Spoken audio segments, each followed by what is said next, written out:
Most people do not like rules. They see rules as boundaries that limit them. Actually, God's boundaries free us to live life to the max. A simple study was conducted to discover the effects of a fence around a playground and the consequent impact it would have on the preschool children. Teachers were to take their children to a local playground in which there was no fence during their normal recess hour. The kids were to play as normal. The same group was to be taken to a comparable playground in which there was a defined border designated by a fence.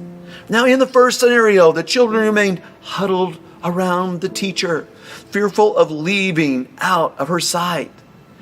The second scenario exhibited drastically different results, with children feeling free to explore within given boundaries. The overwhelming conclusion was that with a given limitation, children felt safer to explore a playground. Without a fence, the children were not able to see a given boundary or limit, and thus were more reluctant to leave the caregiver. You see, God has made us to live within certain boundaries, and that means there are certain things in life that are taboo. When we live in the boundaries, we actually live free. And when we ignore the boundaries, we get in trouble. Now, Paul never wasted words when it came to how believers should live.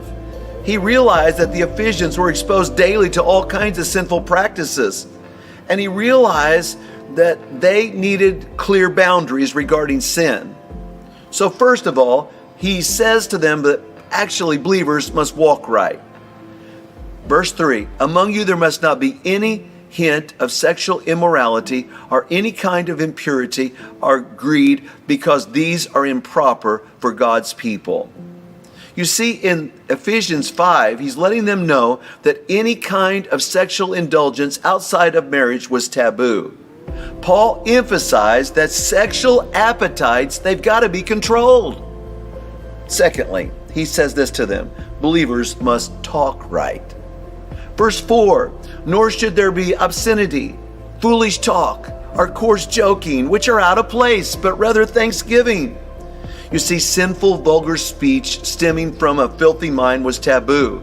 Obscenity, foolish talk, coarse joking about sex remains inappropriate for believers to this day. Instead, Christians ought to be expressing thanksgiving for God's generosity.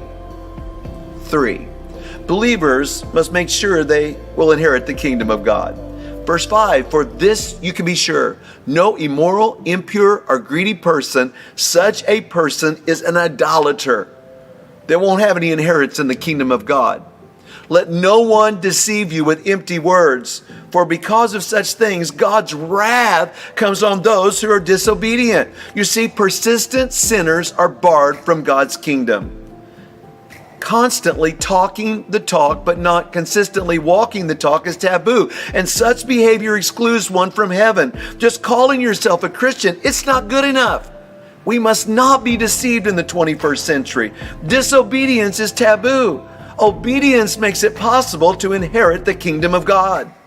4th, believers must be equally yoked together. Verse 7, therefore do not be partners with them. We are in the world, but not of the world. Participation with the world is taboo. We must stay entirely aloof from those who would drag us down. Now, why all the taboos? It's a matter of light versus darkness. Verse 8, you once were in darkness, but now you are light in the Lord. Live as children of light. For the fruit of light consists in all goodness and righteousness and truth, and find out what pleases the Lord. Verse 10. Then it says, have nothing to do with the fruitless deeds of darkness, but rather expose them. Verse 12. It is shameful even to mention that what the disobedient do in secret. Verse 13, but everything exposed by the light becomes visible, and everything that is illuminated becomes a light. This is why it is said, wake up, sleeper, rise from the dead, and Christ will shine on you. Bottom line, believers live within the boundaries. On July 24th, 2013, a train carrying 218 people derailed in northwestern Spain, killing 79 people and hospitalizing another 66. After the wreck, the driver told officials, "I can't explain it. I still don't understand how I didn't see. I just don't know."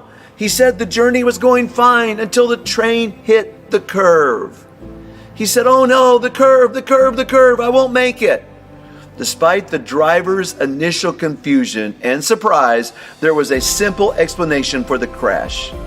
Video footage revealed that the train was going as fast as 119 miles an hour before it hit the curve.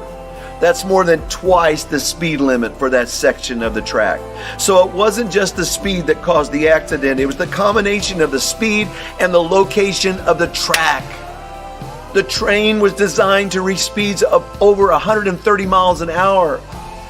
But you see, the 30-year-old employer of the rail company simply ignored the boundaries. Believers, you got to figure out the boundaries.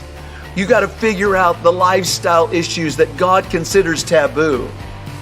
You've got to adjust your life to live within the boundaries. And you know what will happen? You'll discover the boundaries create freedom. And you will go to amazing places in God.